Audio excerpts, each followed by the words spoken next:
How to trim videos on iPhone. To get started, first of all go ahead and open up the Photos application on your phone. Scroll through your library and find the video you want to trim.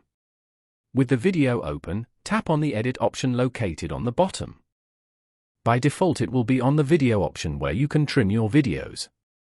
To trim the video, tap and hold one of the thick yellow handles at either the beginning or the end of the film strip timeline. These handles are the main trim controls. You can press the play button at any time to preview your newly trimmed selection. Once you are satisfied with the new length, tap the Done button on the top right. Save the video by tapping on Save Video as New Clip. Following these steps, you can easily trim videos on an iPhone. Thank you for watching.